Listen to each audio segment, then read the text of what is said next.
স্বামী এবং স্ত্রী দুইজন মধুর আলাপ করে বিছানার মধ্যে শুইলেন। এমন কিছু মুহূর্ত আসে গো, একজন আরেকজনকে জড়াইয়া ধরে যখন শরীয়ত বৈধ মোতাবেক শুইলেন, হঠাৎ করে দেখা যায় মাঝরাতে মৃত্যুর ফেরেশতা মালাকুল মউত আজরাইল আইসা স্ত্রীর পাশ থেকে স্বামীর জানটারে কবজ কইরা নিয়ে যায়। অনেক সময় দেখা যায় স্বামীর চোখের সামনে স্ত্রীর জানটা কবজ করেন, ঠিক না বেঠে? গভীর মনোযোগ আমার বন্ধুরা। অথচ দেখেন একজন আরেকজনকে জড়াইয়া ধইরা শৈল। এই ভালোবাসার ভিতর দিয়া কোন দিকে আজরাইল ফেরেশতা আসলো, কোন দিকে জানটা নিয়ে গেল, স্ত্রীটা কিন্তু টেরও পায় নাই। আমার আব্বাজিরা, মাঝরাতে স্ত্রীর চোখ থেকে ঘুমটা যখন চলে গেল, ওই স্ত্রী স্বামীর গায়ে যখন হাত দিয়েছে, দেখা যায় স্বামীর শরীরে নড়াচড়া নাই। স্বামীটা বডিটা একদম শক্ত হয়ে আছে। স্ত্রীটা স্বামীরে ধাক্কা দেয়, কিরে অমুকের বাপ লড়ো না কেন? একটা দুইটা তিনটা ধাক্কা দেওয়ার পরে দেখা যায় ওই স্বামী এমন ঘুমিয়ে গিয়েছে। দুনিয়ার সব মানুষ মিলে যদি ডাকে গো, ওই স্বামী আর কোনোদিন ঘুম থেকে জাগ্রত হবে না। শেষ ঘুম যখন ঘুমাইয়া গেছে, স্ত্রীটা স্বামীর পাশে শুইয়া এমন জোরে একটা চিৎকার মারছে, আল্লাহ সর্বনাশ হয়ে গেল, সর্বনাশ, কে কোথায় আছো রে? দেখে যাও, দেখে যাও। স্ত্রী যখন বেকুল হইয়া মাঝরাতে কান্দে, নিশিরাতে দেখবেন সবকিছু স্তব্ধ হইয়া যায়। এমন সময় চিৎকারের শব্দ শুনলে কে না বা উঠবে? প্রতিবেশীরা সবাই জাগ্রত হয়েছে। কি গো মুখের মা, তোমার ঘরে কি চোর ডাকাত ঢুকছে নে? কয় না না না, দরজাটা খুলে কয় তাড়াতাড়ি আসেন, দেখা যান আমার স্বামীর তো কোনো নড়াচড়া নাই। স্বজনরা সবাই ভিতরে ঢুকলো। প্রতিবেশীরা ঢুইকা যখন তাকাইয়া দেখছে ওই ব্যক্তিটা দুনিয়াতে নাই। হয়তো দুনিয়ার জমিনে যখন প্রাণ ছিল তার দেহের মধ্যে পরিচয় ছিল মন্ত্রী সাহেব, এমপি সাহেব, চেয়ারম্যান সাহেব, মেম্বার সাহেব, মুফতি সাহেব, মুহাদ্দিস সাহেব, হতে পারে সমাজপতি, শিল্পপতি। কিন্তু দেখবেন মারা যাওয়ার সাথে সাথে আমার আপনার নাম কিন্তু চেয়ারম্যান সাহেব না, মেম্বার সাহেব না, আমার আপনার নাম তখন হইয়া যায় লাশ। ঠিক কিনা বলেন? পূর্বগুণের বাবাজিরা রে, ওই লাশটাকে দাফন করার জন্য কয়েকজন ভদ্রলোক তৈরি হইয়া যায় পূর্বগুণা বাজারের মধ্যে কাফনের কাপড় কিনতে। আব্বা আরো কয়েকজন চলে যায় ওই ব্যক্তিটাকে দাফন করার জন্য কবর খুঁড়তে। ঠিক কিনা বলেন? ও নবীর উম্মতেরা, কাফনের কাপড় কেনার জন্য দুই তিনজন তৈরি হইয়া যায় বাজারে। যেই কাপড়টা পরে তাকে আপন দেশে পাঠানো হবে। আপনারা বলুন তো, কাফনের রংটা কালো হবে না সাদা হবে? একজন মিনিস্টার যদি মারা যায়, ওই ব্যক্তিটা মুসলমান হইয়া মৃত্যুবরণ করলে তাকে কোন কাপড় দিয়ে দাফন করা হবে? এমপি সাহেব মারা গেলে কি কাপড় দেওয়া হবে? মন্ত্রী সাহেব মারা গেলে কি কাপড়? সমাজপতি মারা গেলে কি কাপড়? শিল্পপতি মারা গেলে কি কাপড়? রাস্তার একটা ফকির মুসলমান হইয়া মৃত্যুবরণ করলে তার গায়ে কি কাপড়? আমার বাবাজিরা, বন্ধুরা, অথচ দেখেন দুনিয়ার জমিনে আমার আপনার গায়ের পোশাকগুলা কত দামি, কত রং বেরঙ্গের পোশাক। কারো গায়ের পোশাক কালো, কারোটা হলুদ, কারোটা লাল, কারোটা নীল, কারোটা বেগুনি। এক একটা ভাই এক এক রঙের কাপড় গায়ের মধ্যে দিয়েছে এবং দামের মধ্যে কতটা তফাৎ দেখেন। এক একজনের গায়ের কাপড়ের দাম 1000 টাকা, 2000 টাকা, 3000, 4000, 5000, 10,000, 15,000, 20,000, 30,000, 40,000, 50,000, লাখ টাকারও বেশি। দুনিয়ার জমিনে পোশাকের দাম আছে না নাই? আছে না নাই? মনোযোগ! লাখ লাখ টাকার কাপড় গায়ে পরে রে, আল্লাহ আল্লাহ মারহাবা, আল্লাহ আল্লাহ আল্লাহ আল্লাহ আল্লাহ আল্লাহ। গুনাহ খাতা মাফ করে দাও ও দয়াল আল্লাহ মারহাবা আল্লাহ আল্লাহ আল্লাহ আল্লাহ আল্লাহ আল্লাহ আল্লাহ আল্লাহ আল্লাহ গুনা খাতা যা কহিরাসি মাফ কই দাও তুমি গো আল্লাহ যত রঙের ওপো ও রাধিয়া মে মারহাবা আল্লাহ আল্লাহ আল্লাহ আল্লাহ আল্লাহ আল্লাহ আল্লাহ আল্লাহ লা ইলাহা ইল্লাল্লাহু মুহাম্মাদুর রাসূলুল্লাহ সাল্লাল্লাহু আলাইহি ওয়াসাল্লাম। একটা জবানও বন্ধ রাখবেন না, জবান খুলে উচ্চস্বরে বলুন আল্লাহু আকবার। আর একটু মায়ার সুরে বলুন না ইয়া রাসূলুল্লাহ। বিসমিল্লাহির রহমানির রহিম।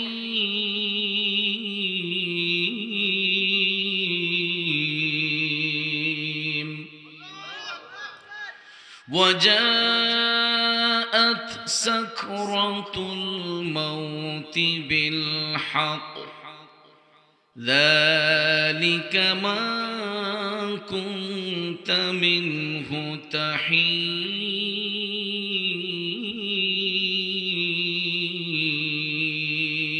تحيد صدق الله العظيم وصدق رسوله النبي الحبيب الكريم ونحن على ذلك من الشاهدين والشاكرين والحمد لله رب العالمين ربي صل وسلم وبارك عليه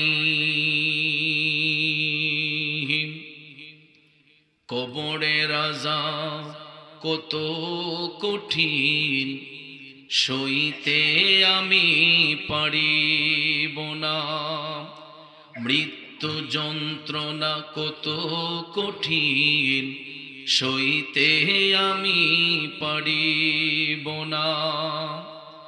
ওগো দয়াময় হে রহিম, চাই যে তোমার শুধু করুণা।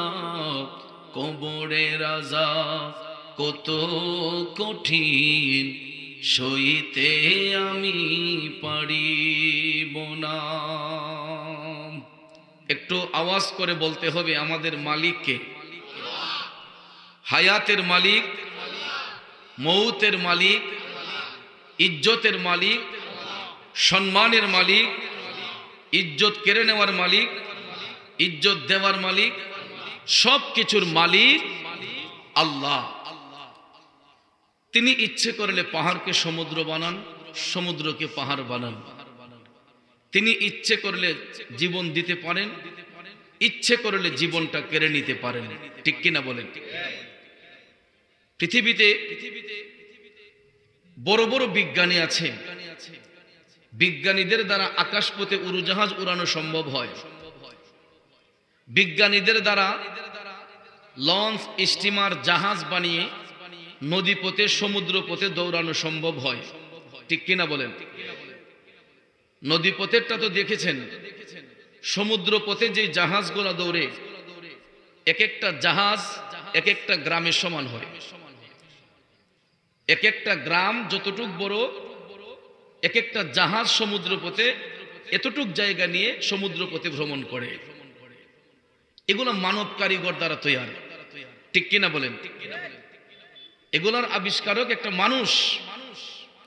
আকাশে উড়োজাহাজ উড়ে, এটার আবিষ্কারক একজন মানুষ।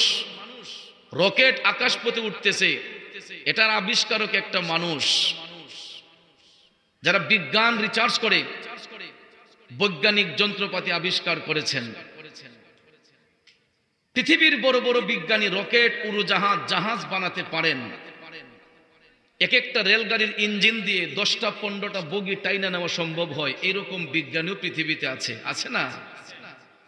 একটা পিপিলিকা দেখতে যদিও দুর্বল মনে হয়, হাঁটতে গেলে পায়ের নিচে পড়ে মারা যায়, মশাটা হাত দিলে চাপ দিলেই মরে যায়। ওই মশা মাছিটাও একটা জীবন নিয়ে চলাফেরা করে, ঠিক কিনা বলেন? পিপিলিকাটাও জীবন নিয়ে চলাফেরা করে।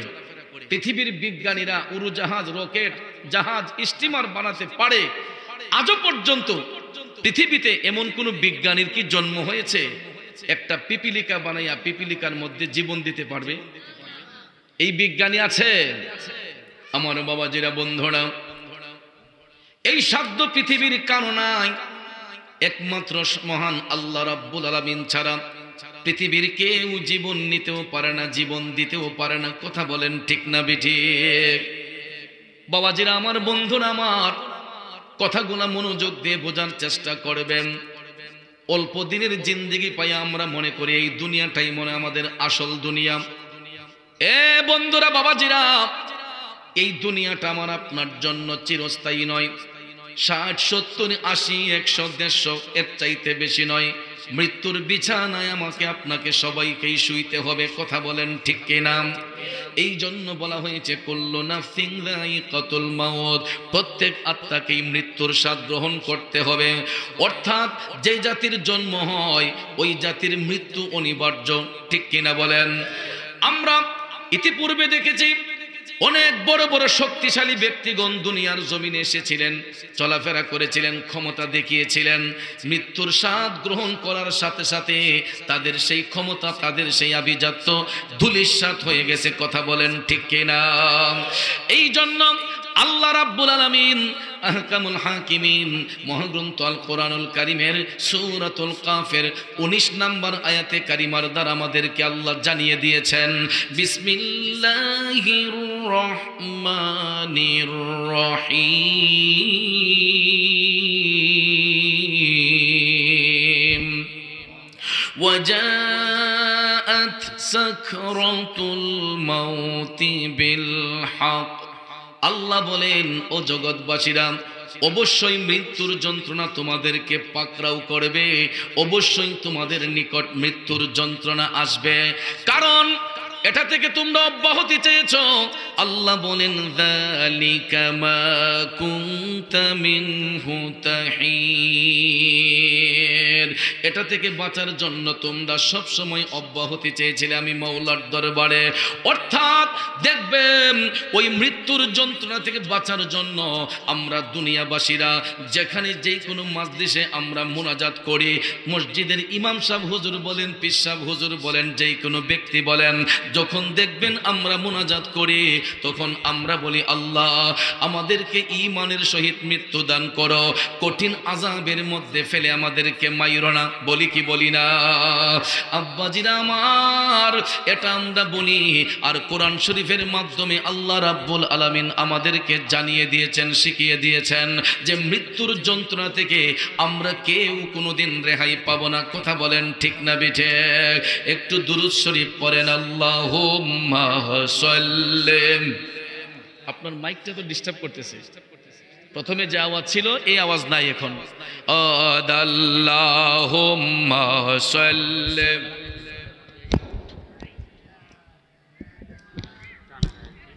মাহদিনা বিয়ানা, এইটা একটু উপরে উঠে দেন।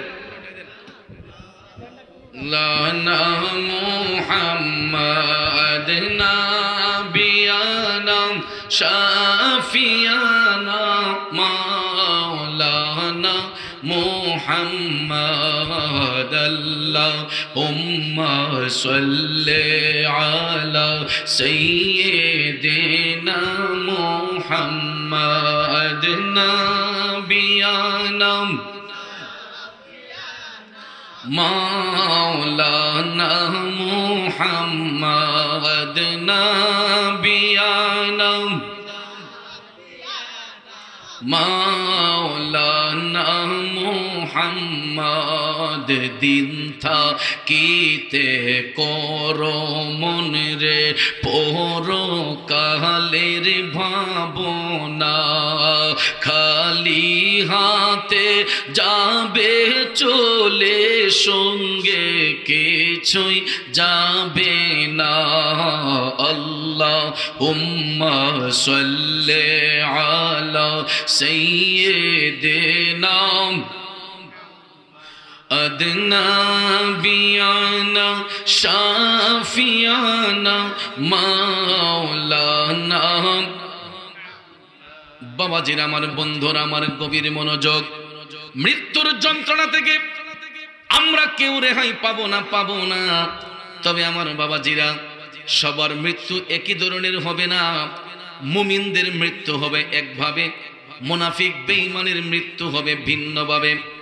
সুনানে নাসাই শরীফের মধ্যে আল্লাহর হাবিব সাল্লাল্লাহু আলাইহি ওয়াসাল্লাম বলেছেন, মুমিন ব্যক্তিদের জান কবজ করার সময় যখন মৃত্যুর ফেরেশতা আজরাইল আসবেন, তখন ওই মৃত্যুপথের যাত্রীরা, মুমিন মুত্তাকিরা আজরাইল আলাইহিস সালামকে দেখার সাথে সাথে তারা মুস্কে মুস্কে হাসতে শুরু করবে। হাসি মুখে মুমিন ব্যক্তিরা জীবন দিবে। দুনিয়ার কোন মানুষ মৃত্যুর ফেরেশতা আজরাইলকে দেখবে না। একমাত্র মৃত্যুপথের যাত্রী যেই ব্যক্তিটা, ওই ব্যক্তির যখন সাকারাত শুরু হবে, ওই সাকারাতের মুহূর্তে ওই মৃত্যুপথের যাত্রী, ওই ব্যক্তিগুলাই শুধু আজরাইল ফেরেশতার সেই রূপটা তখন দেখতে পারবে। জীবনটা যখন সন্নিকটে চলে যাবে, সংকটময় অবস্থা হয়ে যাবে, ওই মুহূর্তে দেখবেন সাকারাতরত অবস্থায় আমাদের অনেকের পাশে অনেক স্বজনরা বসে থাকে। যখন সাকারাত শুরু হয়, আমার বাবাজিরা দেখবেন, লক্ষ্য করে স্ত্রী পুত্র সন্তানাদি ওই ব্যক্তিটাকে চতুর্দিকে ঘেরাও দিয়ে বসে থাকে। বলুন তো, মৃত্যুর ফেরেশতা মালাকুল মউত যখন তার জানটা কবজ করবে, পৃথিবীর কোন ব্যক্তিকে টাকা পয়সা দিয়ে তাকে আর ফিরাতে পারবে? কথা বলেন, পারবে? দেখেন দুনিয়াটা কেমন স্বার্থপরের দুনিয়া। এত মায়া, এত মমতার ভিতরে আমরা মৃত্যুপথের যাত্রী ব্যক্তিদেরকে আটকিয়ে রাখতে পারি না। কারণ আল্লাহ যখন ডাক দিবে গো, তখনই আমাদেরকে সাড়া দিয়ে চলে যেতে হবে। এই জন্য কোরআন শরীফে আল্লাহ পাক আমাদেরকে এটাও জানিয়ে দিয়েছেন, মিনহা খালাকনাকুম ওয়া ফিহা নুঈদুকুম ওয়া মিনহা নুখরিজুকুম তারাতান উখরা। একটা জবানও বন্ধ রাখবেন না, জবান খুলে উচ্চস্বরে বলুন আল্লাহু আকবার। আমার আল্লাহ রাব্বুল আলামিন বলে, বান্দা, যেখান থেকে তোমাদেরকে সৃষ্টি করা হয়েছে আবার সেখানেই তোমাদেরকে পাঠিয়ে দেওয়া হবে। শেষ বিচারে আবার ওই জায়গা থেকেই তোমাদেরকে উত্তোলন করা হবে। তাইলে বাজান, আমি আপনি দুনিয়ার জমিনে যা কিছু করি না কেন, কিছুই আমার আপনার সঙ্গের সঙ্গী হবে না। এই পৃথিবীর জমিন থেকে যেই দুইটা জিনিস আমার আপনার সঙ্গের সাথী হবে, একটা হলো আমাদের ঈমান, আরেকটা হলো আমাদের আমল। কথা বলেন ঠিক কিনা? ঈমান আমল বিহীন অন্য কিছু আমার আপনার কবরে যাবে না। অথচ দেখেন আজকে এই অল্প দিনের জিন্দেগি পাইয়া সম্পদের পাহাড় গড়ার জন্য কত মানুষ হারাম সম্পদ গ্রাস করতেছে, কত মানুষ সুদের ব্যবসা করতেছে, কত মানুষ ঘুষের ব্যবসা করতেছে, কত মানুষ ওজনের মধ্যে কম দিতেছে, কত মানুষ দেখবেন একজন আরেকজনের হক নষ্ট করতেছে। এমন লোক পৃথিবীর জমিনে আছে না নাই? মানুষ মানুষকে কষ্ট দেয়, মানুষ মানুষের হক নষ্ট করে। উপর দিয়ে খুব ভালো মানুষ দেখা যায়, কিন্তু ভিতরের মধ্যে আছে শুধু শয়তানি। একজনের পেটে লাথি দিয়া আরেকজনে আইসা সম্পদের পাহাড় গড়ে। এমন কত চিটার বাটপার এই পৃথিবীতে আছে রে। দেখবেন আরেকজনের হক মাইরা আইনা নিজের বাড়িতে প্রাসাদ গড়ে। আমি মানলাম আপনি এক ভদ্রলোককে আঘাত দিয়েছেন, আপনার বাড়িতে আইনা আপনি প্রাসাদ বানিয়েছেন, স্ত্রী পুত্র সন্তানাদিকে নিয়ে সুখে শান্তিতে থাকার জন্য বাড়ির মধ্যে আপনি সম্পদের পাহাড় গড়েছেন, ছেলের মেয়ের ভবিষ্যতের জন্য ব্যাংক ব্যালেন্স করেছেন, স্ত্রীর সঙ্গে ভালো থাকার জন্য দামি দামি গহনা গাটি স্ত্রীকে আপনি কিনে দিলেন। বাবাজিরা আমার, বন্ধুরা আমার, আমি লক্ষ্য করে দেখেছি এই পৃথিবীতে যতই ভালোবাসার মানুষ থাকুক না কেন, সবচেয়ে বেশি মধুর ভালোবাসা হয় স্বামী এবং স্ত্রীর মধ্যে। কথা বলেন ঠিক কিনা? এর চাইতে বেশি আপন মধুর ভালোবাসা আর কারো মধ্যে হয় না, যেই ভালোবাসাটা হয় স্বামী স্ত্রীর মধ্যে, ঠিক কিনা বলেন? কারণ একটা ঘরের মধ্যে 3-4টা বেডরুম থাকে। স্বামী যদি বিদেশেও থাকেন, বাড়িতে আসলে পরে 3-4টা বেডরুম যদিও থাকে, বলুন তো স্বামী স্ত্রীর শয়নটা কি এক রুমের ভিতরে হয় নাকি আলাদা আলাদা হয়? এবার মনে শাশির লোকের কাজ আছে,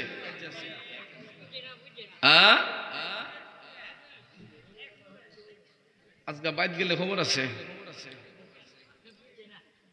বাবাজিরা আমার মনোযোগ, স্বামী এবং স্ত্রীর ঘরের মধ্যে 3-4টা বেডরুম থাকলেও তাদের শয়ন কিন্তু হয় একটা রুমের ভিতরে। ওই একটা রুমের ভিতরে তাদের জন্য বিছানা 2টা হয় না, একটা হয়। আমার ভুনা এলাকার বাবাজিরা, ভালোবাসা যদি বেশি হয় অনেক সময় দেখবেন বালিশ 2টার জায়গায় একটা হয়। কোন সময় বালিশেরও প্রয়োজন হয় না, একজনের হাতের মধ্যে আরেকজনের মাথা রাইখা আরাম করে শোয়। কথা বলেন ঠিক কিনা? যদি অনেকের কথাটা শুনে একটু ভিতরে ভিতরে হাসি আসতেছে, আসলে আমি ওই কথাটা হাসির চলে বলি নাই বাবাজিরা। স্বামী এবং স্ত্রী 2 জন মধুর আলাপ করে বিছানার মধ্যে শুইলেন, এমন কিছু মুহূর্ত আসে গো, একজন আরেকজনকে জড়াইয়া ধরে যখন শরীয়ত বৈধ মোতাবেক শুইলেন, হঠাৎ করে দেখা যায় মাঝরাতে মৃত্যুর ফেরেশতা মালাকুল মউত আজরাইল আইসা স্ত্রীর পাশ থেকে স্বামীর জানটারে কবজ কইরা নিয়ে যায়। অনেক সময় দেখা যায় স্বামীর চোখের সামনে স্ত্রীর জানটা কবজ করে, ঠিক না বেঠে? গভীর মনোযোগ আমার বন্ধুরা, অথচ দেখেন একজন আরেকজনকে জড়াইয়া ধইরা শৈল। এই ভালোবাসার ভিতর দিয়া কোন দিকে আজরাইল ফেরেশতা আসলো, কোন দিকে জানটা নিয়ে গেল, স্ত্রীটা কিন্তু টেরও পায় নাই। আমার আব্বাজিরা, মাঝরাতে স্ত্রীর চোখ থেকে ঘুমটা যখন চলে গেল, ওই স্ত্রী স্বামীর গায়ে যখন হাত দিয়েছে, দেখা যায় স্বামীর শরীরে নড়াচড়া নেই, স্বামীটা বডিটা একদম শক্ত হয়ে আছে। স্ত্রীটা স্বামীরে ধাক্কা দেয়, কিরে অমুকের বাপ লড়ো না কেন? 1টা 2টা 3টা ধাক্কা দেওয়ার পরে দেখা যায় ওই স্বামী এমন ঘুমিয়ে গিয়েছে। দুনিয়ার সব মানুষ মিলে যদি ডাকে গো, ওই স্বামী আর কোনোদিন ঘুম থেকে জাগ্রত হবে না। শেষ ঘুম যখন ঘুমাইয়া গেছে, স্ত্রীটা স্বামীর পাশে শুইয়া এমন জোরে একটা চিৎকার মারছে, আল্লাহ সর্বনাশ হয়ে গেল, সর্বনাশ, কে কোথায় আছো রে? দেখে যাও, দেখে যাও। স্ত্রী যখন বেকুল হয়ে আর মাঝরাতে কান্দে, নিশিরাতে দেখবেন সবকিছু স্তব্ধ হয়ে যায়। এমন সময় চিৎকারের শব্দ শুনলে কে না বা উঠবে? প্রতিবেশীরা সবাই জাগ্রত হয়েছে। কি গো মুখের মা, তোমার ঘরে কি চোর ডাকাত ঢুকছে নে? কয় না না না, দরজাটা খুলে কয় তাড়াতাড়ি আসেন, দেখা যান আমার স্বামীর তো কোনো নড়াচড়া নাই। স্বজনরা সবাই ভিতরে ঢুকলো। প্রতিবেশীরা ঢুইকা যখন তাকাইয়া দেখছে ওই ব্যক্তিটা দুনিয়াতে নাই, হয়তো দুনিয়ার জমিনে যখন প্রাণ ছিল তার দেহের মধ্যে পরিচয় ছিল মন্ত্রী সাহেব, এমপি সাহেব, চেয়ারম্যান সাহেব, মেম্বার সাহেব, মুফতি সাহেব, মুহাদ্দিস সাহেব, হতে পারে সমাজপতি, শিল্পপতি, কিন্তু দেখবেন মারা যাওয়ার সাথে সাথে আমার আপনার নাম কিন্তু চেয়ারম্যান সাহেব না, মেম্বার সাহেব না, আমার আপনার নাম তখন হইয়া যায় লাশ। ঠিক কিনা বলেন? বাবাজিরা রে, ওই লাশটাকে দাফন করার জন্য কয়েকজন ভদ্রলোক তৈরি হয়ে যায় পূর্বগুনা বাজারের মধ্যে কাফনের কাপড় কিনতে। আব্বা আরো কয়েকজন চলে যায় ওই ব্যক্তিটাকে দাফন করার জন্য কবর খুঁড়তে। ঠিক কিনা বলেন? ও নবীর উম্মতেরা, কাফনের কাপড় কেনার জন্য 2-3 জন তৈরি হয়ে যায় বাজারে। যেই কাপড়টা পরে তাকে আপন দেশে পাঠানো হবে, আপনারা বলুন তো কাফনের রংটা কালো হবে না সাদা হবে? একজন মিনিস্টার যদি মারা যায়, ওই ব্যক্তিটা মুসলমান হইয়া মৃত্যুবরণ করলে তাকে কোন কাপড় দিয়ে দাফন করা হবে? এমপি সাহেব মারা গেলে কি কাপড় দেওয়া হবে? মন্ত্রী সাহেব মারা গেলে কি কাপড়? সমাজপতি মারা গেলে কি কাপড়? শিল্পপতি মারা গেলে কি কাপড়? রাস্তার একটা ফকির মুসলমান হইয়া মৃত্যুবরণ করলে তার গায়ে কি কাপড়? আমার বাবাজিরা, বন্ধুরা, অথচ দেখেন দুনিয়ার জমিনে আমার আপনার গায়ের পোশাকগুলা কত দামি, কত রং বেরঙ্গের পোশাক। কারো গায়ের পোশাক কালো, কারোটা হলুদ, কারোটা লাল, কারোটা নীল, কারোটা বেগুনি। এক একটা ভাই এক এক রঙের কাপড় গায়ের মধ্যে দিয়েছে এবং দামের মধ্যে কতটা তফাৎ দেখেন। এক একজনের গায়ের কাপড়ের দাম 1000 টাকা, 2000 টাকা, 3000, 4000, 5000, 10000, 15000, 20000, 30000, 40000, 50000, লাখ টাকারও বেশি। দুনিয়ার জমিনে পোশাকের দাম আছে না নাই? আছে না নাই? মনোযোগ!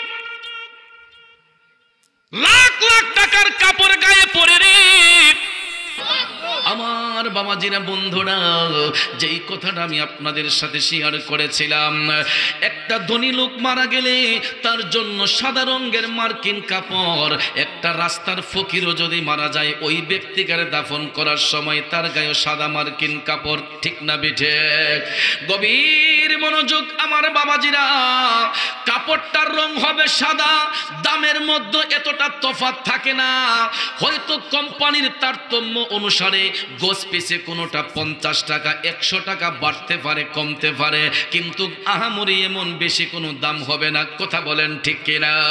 অথচ দুনিয়ার পোশাক দেখেন কত দামি দামি পোশাক। কারো গায়ের পোশাক 5000, 10000, 15000, 20000, লাখ টাকারও বেশি হয়। ঠিক না বেঠে? বন্ধুরে,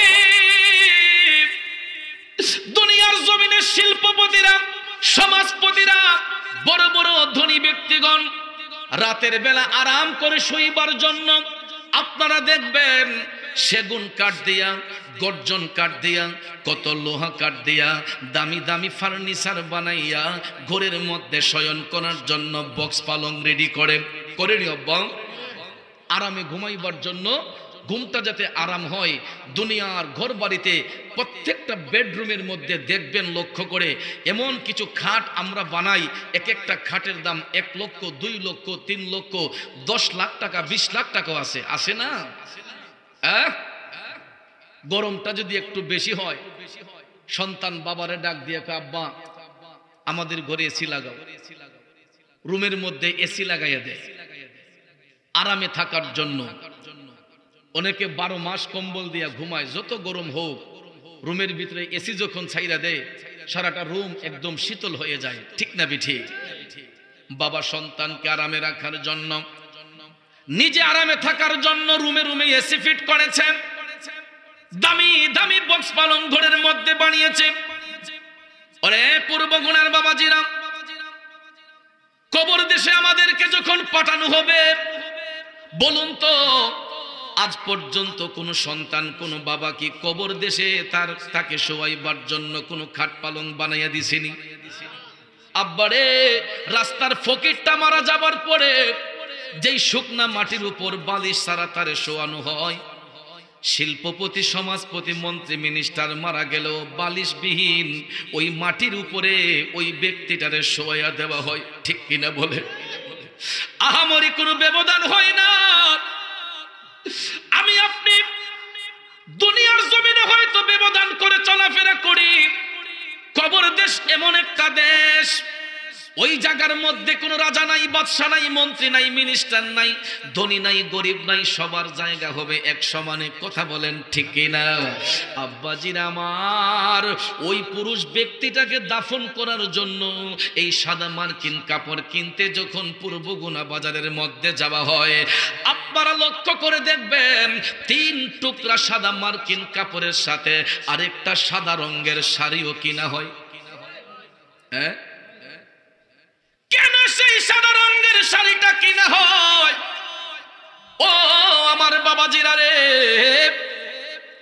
যেই স্ত্রীর চোখের সামনে স্বামীটা মারা গেল, মারা যাওয়ার সাথে সাথে সাদা মার্কিন কাপড় আইনা যখন বড়ই পাতার গরম জল দিয়া ওই পুরুষ ব্যক্তিটারে যখন কাফন পরানো হয়, ওপর দিকে দেখবেন পুরুষী মহিলাগুলা ওই বিধবা স্ত্রীর নাকের ফুলটা খুলে ফেলে, কানের দুলটা খুলে ফেলে, গলার হার খুলে ফেলে, হাতের বালা খুলে ফেলে। ইভেন যেই রঙিন শাড়িটা পইরা ওই মহিলাটা স্বামীর বাড়িতে আসছিল, স্বামী মারা যাওয়ার সাথে সাথে গো আপনারা লক্ষ্য করে দেখবেন ওই স্ত্রীর রঙিন শাড়িটা কইলা, হাতের বালা, গলার হার, কানের দোল, নাকের ফুল কইলা ওই স্ত্রীর গায়ের মধ্যে দোকানের সেই ধবধবে সাদা রঙের শাড়িটারে পেছাইয়া দেয়। মহিলাটার বয়স যদি কম হয় তারপরেও দেখবেন ওই মহিলার গায়ে বিধবার শাড়ি লাগাতে হয়।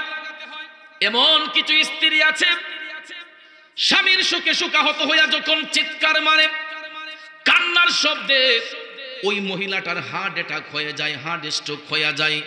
এমনও পৃথিবীতে এমন ইতিহাস আছে, স্বামী মারা যাওয়ার সাথে সাথে স্বামীর বিরহ বেদনায় স্ত্রীও মারা গিয়েছে। এমন আছে না নাই? স্বামীর সঙ্গে সঙ্গে স্ত্রীটাও ডেড বডি হয়ে গেছে। আবার দোকানে যাইয়া 5টা টুকরা সাদা মার্কিন কাপড় আনা হয়েছে, কারণ পুরুষ ব্যক্তি মারা যাবার পরে 3 টুকরা সাদা মার্কিন কাপড়, মহিলা মারা গেলে 5 টুকরা সাদা মার্কিন কাপড়। একজনকে 3 টুকরা কাপড় দিয়ে পেছানো হলো, আর একজনকে 5 টুকরা সাদা মার্কিন কাপড় দিয়ে পেছানো হলো। আপনারা বলুন তো আপা, আপনাদের পূর্বগুণা কবরস্থানের মধ্যে এই স্বামী এবং স্ত্রী দুইজনই তো মৃত, এখন তাদের জন্য কবর কি একটা হবে নাকি 2টা? ও আমার বাবাজিরা রে, কবর 2টা কেন হবে? কারণ এরা তো দুনিয়ার জমিনে একটা ঘরের ভিতরে, একটা রুমের ভিতরে, একটা বিছানার মধ্যে, একটা বালিশের মধ্যে শয়ন করেছে। আজকে দেখেন, যখন আমার দেহ থেকে প্রাণটা বের হইয়া গেল, স্ত্রী আমার আপন নয়। স্ত্রীর দেহ থেকে প্রাণ বের হইয়া গেলে স্বামী তার আপন নয়, কারণ 2জন যদি আপনই হইতেন, 2জনকে তো একই কবরে রাখার বিষয় ছিল, ঠিক না বেটে? কিন্তু আপনারা লক্ষ্য করে দেখবেন পূর্বগুণা কবরস্থানের মধ্যে তাদের জন্য 2টা কবর খোঁড়া হয়, এবং মাঝখানের মধ্যে দেওয়ালও দেওয়া থাকে, কোনো উন্মুক্ত জায়গা থাকে না যে এরা তো স্বামী স্ত্রী, তাদেরকে কোনো মধ্যখানে একটু ফাঁক রাইখা দেয়। এইরকম ফাঁক রাখার কোনো ব্যবস্থা নাই রে আব্বা।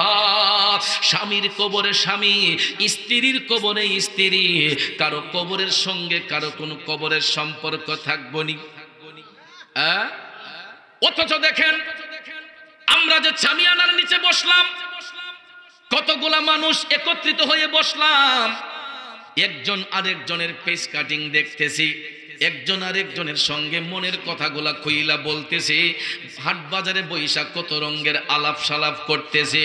কিন্তু আব্বা, পূর্বভুনা কবরস্থানের মধ্যে একটু তাকাইয়া দেখেন তো, এখানে কত শত শত লোকের কবর হয়েছে।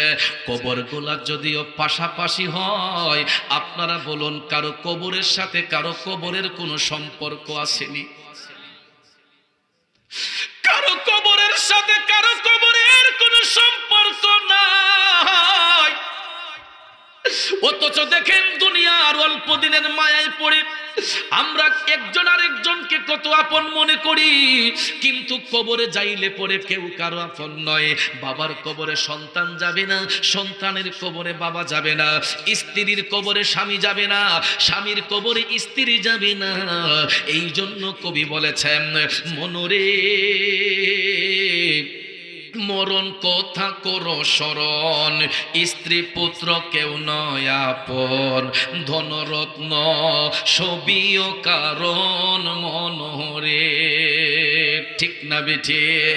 ও ভাই, তুই মরিলে সঙ্গের সাথী হইবে না একজন সেকেন্ড, কইরে পাগল মন, একবার ভাবলে না রে তোর হইব রে মরণ। মন, ও মনরে হঠাৎ এসে আজরাইলে ফাঁসি দিব তোমার গলে, শেষ করিব অসাদের জীবন মনরে।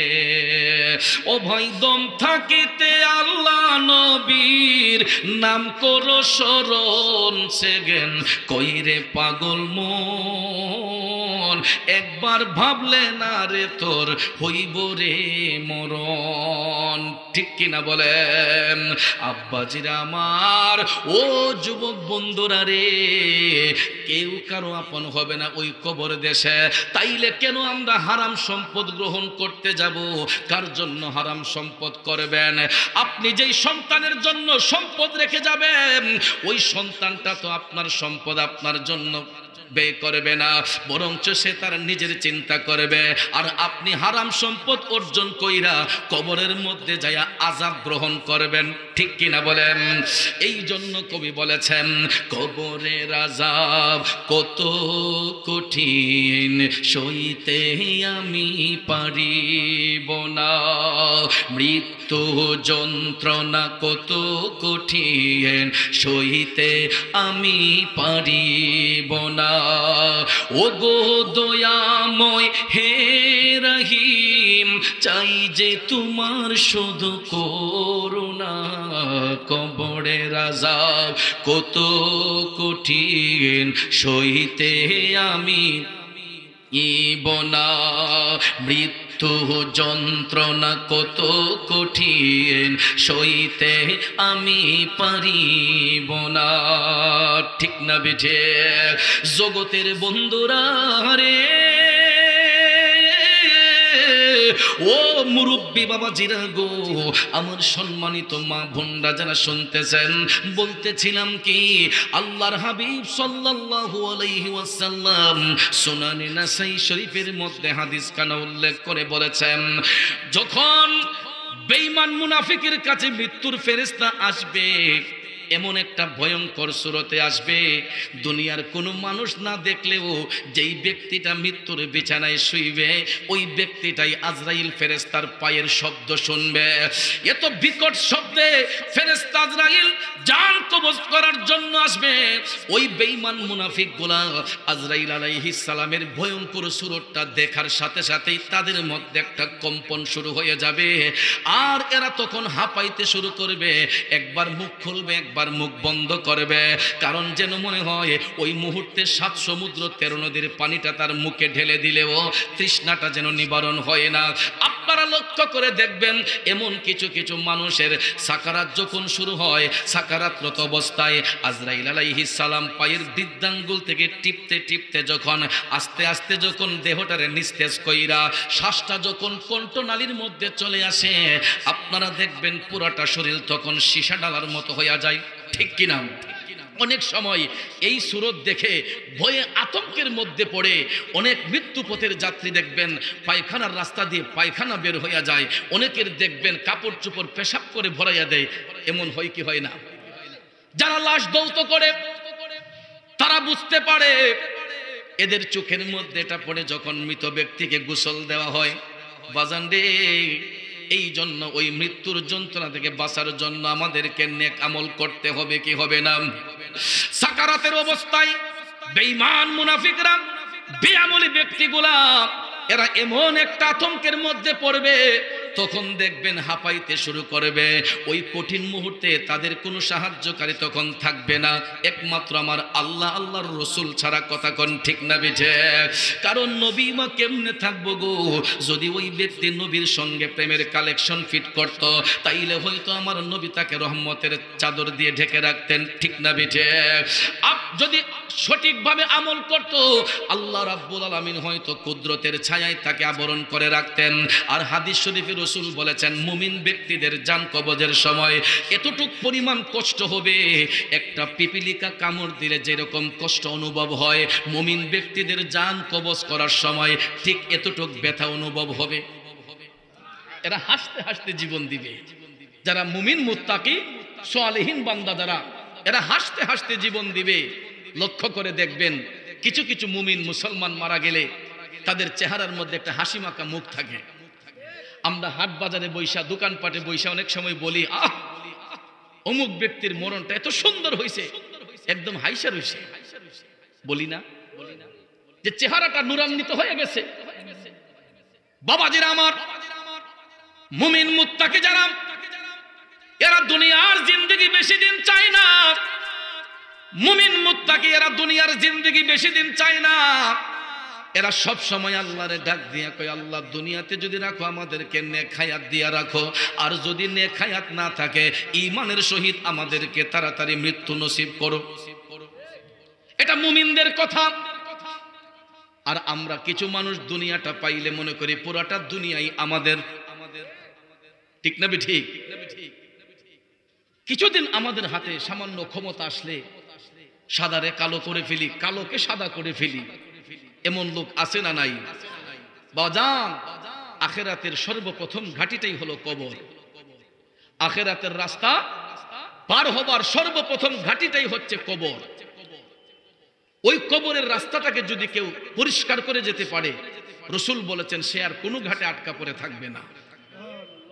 কারণ মানুষের ইহজীবন ত্যাগ করার পরে পরজীবনে যখন যায়, তখন ওই কবরের জিন্দেগিটা তার আসল জিন্দেগি হয়। আর ওই ঘাটে যদি কেউ আটকা পড়ে যায়, প্রত্যেকটা ঘাটে তার কষ্ট হবে, আযাব হবে। আর ওই কবরের ঘাটিটা যদি কেউ পরিষ্কার করতে পারে, প্রত্যেকটা জায়গার মধ্যে তার আরাম হবে। কারণ এটা আমার মুখের কথা নয়, হাদিস শরীফের কথা। রাসূল সাল্লাল্লাহু আলাইহি ওয়াসাল্লাম যখন মেরাজ শরীফের মধ্যে গিয়েছিলেন, প্রথম আসমানে যাবার পরেই আল্লাহ সুবহানাহু ওয়া তাআলা আপন বন্ধু নবী মুস্তাফাকে জান্নাত এবং জাহান্নাম দেখার নির্দেশ দিয়েছিলেন। কারণ আল্লাহ রাব্বুল আলামিন ওনার প্রত্যেকটা জগৎ সমূহকে সুসজ্জিত করেছিলেন এই আসরা, এই লাইলাতুল মেরাজের রাত্রিতে আপন বন্ধুকে সবকিছু দেখানোর জন্য আল্লাহ সুবহানাহু ওয়া তাআলা সবকিছু সুসজ্জিত করে রেখেছিলেন। সুবহানাল্লাহ বলেন। এটা কোরআন শরীফের আয়াতে কারিমা। আল্লাযীনা বারাকনা হাওলাহু লিনুরিয়াহু মিন আয়াতিনা ইন্নাহু হুয়াস সামিউল বাসীর। সুবহানাল্লাহ বলেন। এই দিকে গেলে অনেক লম্বা হয়ে যাবে আলোচনা, কারণ বেশি সময় তো দিতে পারবো না, অল্প সময়ের ভিতরে শেষ করতে হবে। কষ্ট হচ্ছে বাজান, কারণ শ্রোতার আকর্ষণে বক্তার বক্তব্য শ্রুতি মাধুর্য হয় সাউন্ডের কারণে। ঠিক কিনা? সাউন্ড এবং শ্রোতা যদি মজবুত হয়, কথার মধ্যে অন্যরকম একটা ফিলিংস চলে আসে। ঠিক কিনা বলেন? আপনাদের কি কোনো কষ্ট হচ্ছে? কারণ বাবারে, কোন দিকে যাব কোন দিকে না, আমি তো আপনাদের এই গ্রামটাতে আজকে নতুন। অনেকভাবে অনেকেই যোগাযোগ করে, নিকলি থেকে, কটিয়াদি থেকে, সময়ের কারণে, ব্যস্ততার কারণে আসতে পারি না। যেমন আজকেও এই সময়টুকু দিয়েছি আপনাদের কমিটির রিকোয়েস্টে, কারণ কোনো ডেট খালি নাই। কারণ আপনাদের দোয়ার বরকতে অনেক আল্লাহর বান্দারা আগে ভাগে দাওয়াত করে ফেলে, এই জন্য সময় সেটিং করতে পারি না। তো আমার ভাইদেরকে আমি বলেছি, ভাই আমার বাজিতপুরে একটা প্রোগ্রাম আছে, যদি আপনারা পারেন এই সময়টুকু নিতে পারেন। তখন তারা রাজি হইয়া এই সময়টা তারা বেছে নিয়েছেন। আমি আল্লাহ পাক আসার সুযোগ দিয়েছে। তো আমি তো আর কোনোদিন আপনাদের এলাকায় আসি নাই। আমার কথা কি বুঝতে অসুবিধা হয়? আপনাদের মনে কোনো কষ্ট হয়? আল্লাহ রাব্বুল আলামিন সকলকে সহি বুঝ দান করুক। সকলে আমিন কন। একটু দুরূদ শরীফ পড়েন। আল্লাহুম্মা সাল্লি আলা, একটু আগে বসেন সবাই, একটু চাইপা বসেন। আদনা বিয়ানা শাফিয়ানা মাওলানা মুহাম্মদ নাবিয়ানা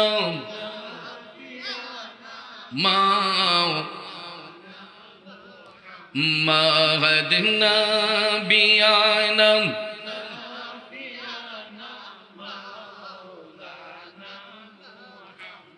আমার বাবাজিরা গভীর মনোযোগ, বলতেছিলাম কি, আখিরাতের সর্বপ্রথম ঘাটি হলো কবর। ওই কবরের রাস্তাটা যে পার হবে, ওই ব্যক্তিটাকে আমার আল্লাহ ইল্লিন নামক জায়গার মধ্যে স্থান করে দিবে। আর যেই ব্যক্তিটা ওই জায়গার মধ্যে আটকা পড়ে থাকবে, তাকে সিজ্জিনের মধ্যে আমার আল্লাহ দান করবে। বাজান, হাদিস শরীফ সাক্ষী দিচ্ছে, যখন মানুষকে কবরস্থ করা হয়, মুনকার নাকিরের সওয়ালের জবাব যখন শেষ হয়ে যায়, নেককার রূহদেরকে ফেরেশতাদের মাধ্যমে প্রথম আসমানের কাছে নেওয়া হয়। আসমানের দরজায় যখন নক করা হয়, ফেরেশতারা আসমানের দরজা উন্মুক্ত করেন। তখন ওই মুমিনদের রূহ থেকে একটা নূরের খুশবু বের হতে থাকে। সুন্দর একটা খুশবু বের হয়। যারা নেককার রূহ, নেক আত্মার রূহ থেকে সুন্দর একটা জান্নাতি খুশবু বের হয়। আসমানের ফেরেশতারা মুগ্ধ হইয়া তারা রিসিভ করে, তখন ওই ফেরেশতারা তাদেরকে নিয়ে দ্বিতীয় আসমানের মধ্যে যায়। আবার করা নাড়া হয়। দ্বিতীয় আসমানের দরজা যখন খোলা হয়, আবার সুগন্ধ পাইয়া দ্বিতীয় আসমানের ফেরেশতারা খুশি হইয়া এটা উন্মুক্ত করে দেয়। এই রকম ভাবে প্রত্যেকটা আসমান, তৃতীয় আসমান, চতুর্থ আসমান, পঞ্চম আসমান, ষষ্ঠ আসমান, সপ্তম আসমানের ফেরেশতারা দরজা খোলার সাথে সাথেই তারা জান্নাতি খুশবু পাইয়া আসমানের দরজা যখন খুলে দেওয়া হয়, তখন ওই মুমিন ব্যক্তিদের রূহগুলাকে ইল্লিন নামক জায়গার মধ্যে স্থান করে দিয়া আল্লাহ রাব্বুল আলামিন সেখানে তাদেরকে আবার এই দুনিয়াতে যেই দেহটা পাইছিল ওই দেহটা আবার সেখানের মধ্যে দিয়া হাসরের ময়দান কায়েম হওয়ার আগ পর্যন্ত এরা জান্নাতি পরিবেশের মধ্যে বসবাস করবে। আর বদ আত্মার রূহগুলাকে ফেরেশতারা যখন নিয়ে আসমানের দরজার মধ্যে নক করবে, ফেরেশতারা দরজা খোলার সাথে সাথে একটা দুর্গন্ধ নাকের মধ্যে পাইবে। কারণ বদকার আত্মার রূহ থেকে, বদ আত্মার রূহ থেকে দুর্গন্ধ বের হবে। এই জন্য আসমানের ফেরেশতারা দরজা খোলার সাথে সাথে দুর্গন্ধটা পাইয়া সাথে সাথে আসমানের দরজাটা এরা ঠাস করে বন্ধ করে দিবে। ফেরেশতারা ডাক দিবে, খুলো। কয় না না না, এই বদ আত্মার রূহগুলো এখানে না, এগুলো অন্যখানে নিয়ে যান। কারণ আসমানের উপরে থাকবে নেক আত্মার রূহ, বদ আত্মার রূহ এখানে স্থান পাবে না। এটা ময়লা যুক্ত, এটা দুর্গন্ধ, এটাকে নিয়ে যান। তখন ফেরেশতারা জমিনের মধ্যে রাখার পরে জমিন এটা গ্রহণ করে না। এরপর নিচের জমিনটাতে দ্বিতীয় জমিনে নেওয়া হয়, ওই দ্বিতীয় জমিনটাও গ্রহণ করে না। এই রকম ভাবে তৃতীয় জমিন, চতুর্থ জমিন, পঞ্চম জমিন, ষষ্ঠ জমিন, সপ্ত জমিন, অর্থাৎ 7 আসমানের নিচ পর্যন্ত ওই রূহগুলাকে গ্রহণ করতে চায় না দুর্গন্ধ থাকার কারণে। তখন ওই রূহগুলাকে নেওয়া হয় তাহতাস সারা, এটা পাতালের শেষ সীমা। পাতালের শেষ সীমা 7 জমিনের নিচে, এটার নাম হচ্ছে তাহতাস সারা, পাতালের শেষ সীমা। ওই জায়গার মধ্যে সিজ্জিন নামক একটা জায়গা আছে, ওই রূহগুলাকে সেখানে রাখা হয় এবং এদেরকে কিয়ামত পর্যন্ত, হাসরের ময়দান কায়েম হওয়ার আগ পর্যন্ত এটাকে ময়লা আবর্জনার মধ্যে রাখা হবে। এরা শুধু ময়লা খাইবে। জোরে কোন নাউজুবিল্লাহ। আর এই আযাবের দৃশ্যটা মদিনার কামলিওয়ালা নবী জান্নাত এবং জাহান্নাম দেখতে যখন গিয়েছিলেন, আমার মায়ার নবী আপন চোখ মুবারকে দেখেছেন। বন্ধুরা আমার, মদিনার কামলিওয়ালা নবী যখন প্রথম আসমানে গেলেন, আল্লাহ রাব্বুল আলামিন আপন বন্ধুর সম্মানে জান্নাত জাহান্নামকে সুসজ্জিত করেছেন। দয়াল নবীর গোলামিতে মশগুল ছিলেন হযরতে জিবরাইল আলাইহিস সালাম। মদিনার কামলিওয়ালা নবী ডাক দিয়া কোন, ইয়া রাসূল, আল্লাহর হাবিব সাল্লাল্লাহু আলাইহি ওয়াসাল্লাম বললেন, জিবরাইল, আমি জান্নাত দেখব, কার সাথে সাথে আমার মদিনার কামলিওয়ালা নবী দেখতে পাইলেন। এমন কিছু কিছু লোক দেখা যায় রে, ওই লোকগুলা তাদের নিজের শরীরের গোশতগুলা নিজে চাবাইয়া চাবাইয়া খায়। জোরে কোন নাউজুবিল্লাহ। নবী আমার কান্দে, মদিনার কামলিওয়ালা নবী চোখের পানি ছেড়ে কান্না শুরু করে দিলেন। আল্লাহর হাবিব ডাক দিলেন, ও জিবরাইল, ওই হতভাগ্য লোক, এমন কিছু লোক এরা মানুষকে ঠকাইতো।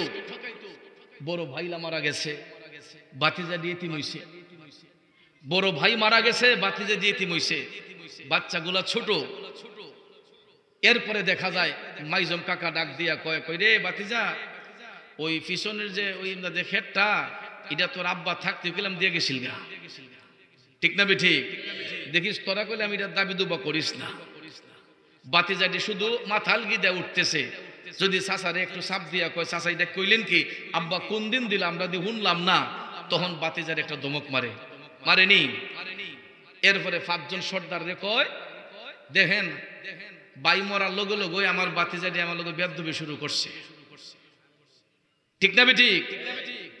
তার আমও গেল, সলাও গেল।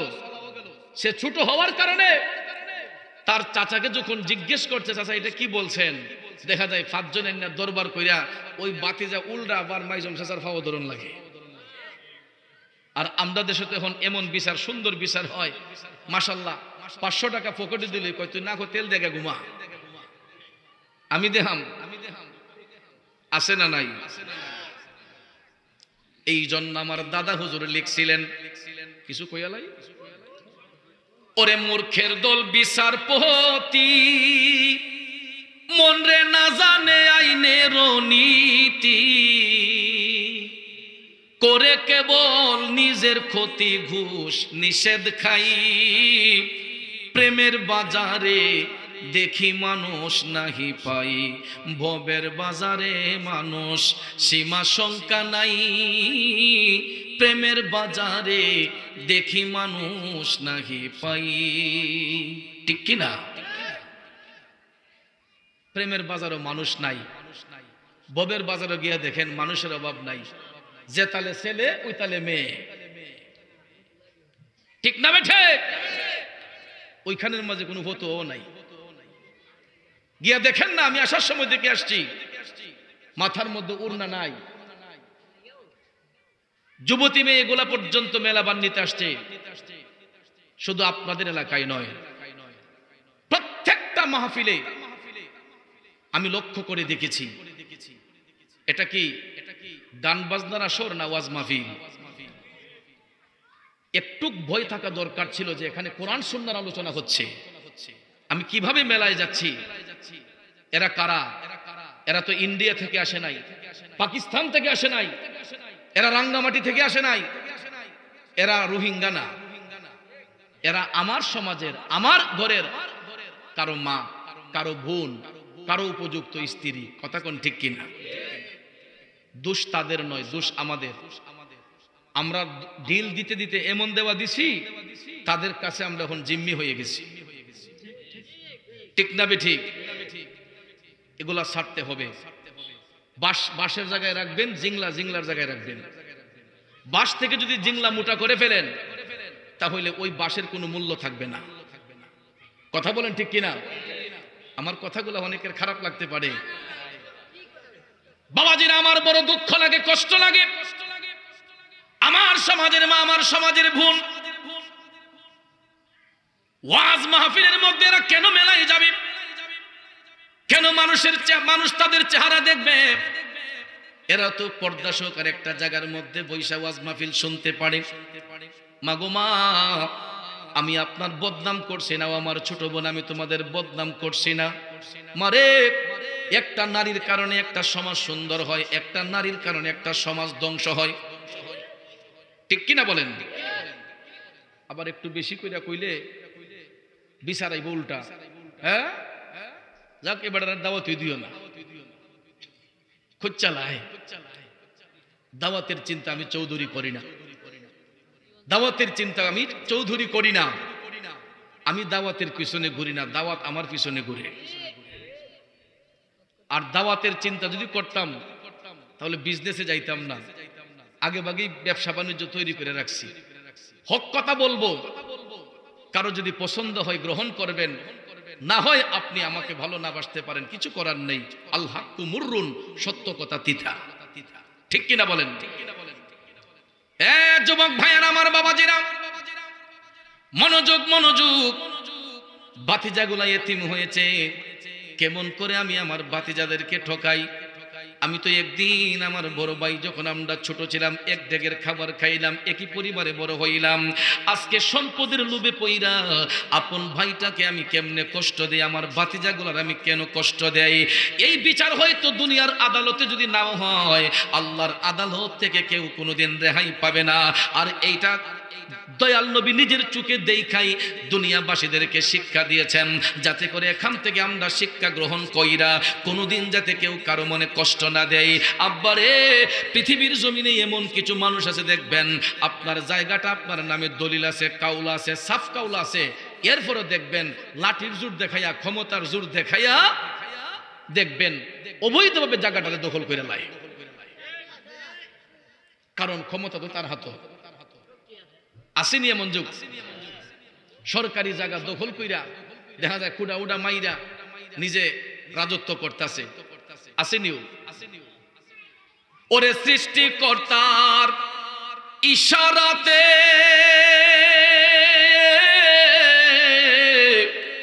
যেতে হবে মাটির নিচেতে, ওরে চলবে না আর বাহাদুরি, চলবে না আর বাহাদুরি, যাহা করতে দুনিয়ায় ও ভাই, যাহা করতে দুনিয়ায়,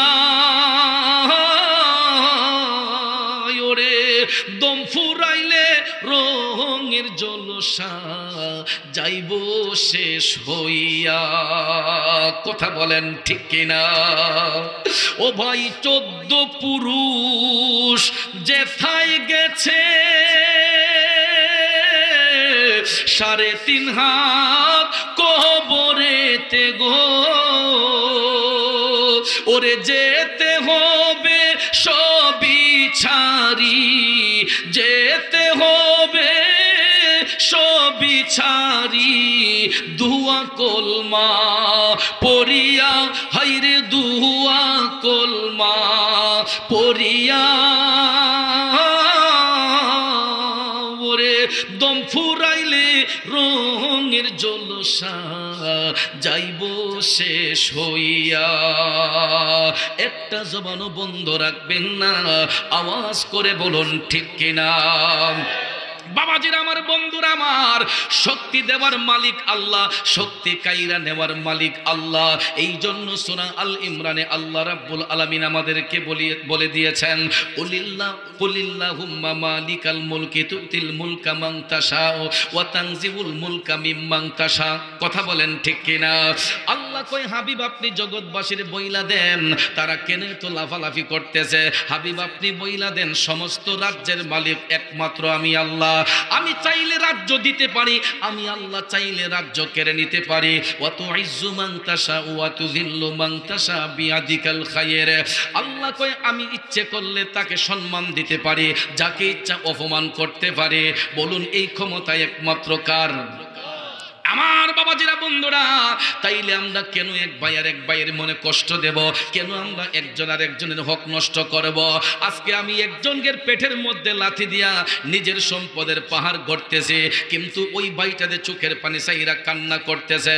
এটা আমার জন্য অভিশাপ না দোয়া? অভিশাপ না দোয়া? এই জন্য কবি বলেছেন, মন ভাঙ্গে না মসজিদ ভাঙ্গে, ভাঙ্গে আমার আল্লাহর ঘর, ভাঙ্গে আমার আল্লাহর ঘর, মন মন্দিরে আল্লাহর বাড়ি, ব্যথা দিস না তার ভিতর। ঠিক কিনা? আরে মন ভাঙ্গে না মসজিদ ভাঙ্গে, ভাঙ্গে আমার আল্লাহর ঘর, ভাঙ্গে আমার আল্লাহর ঘর, মন মন্দিরে আল্লাহর বাড়ি, ব্যথা দিস না তার ভিতর। ও বন্ধু, আপনি নামাজ কাজা করেন, রোজা কাজা করেন, যদি দুইটা চোখের পানি ছাইরা একাগ্র চিত্তে কান্না করেন, আল্লাহ রাব্বুল আলামিন কইছে, লা তাকনাতু মির রাহমাতিল্লাহ, বান্দারে আমি তোকে রহমতের চাদরে ঢাইকা নেব, তুই নিরাশ হইস না।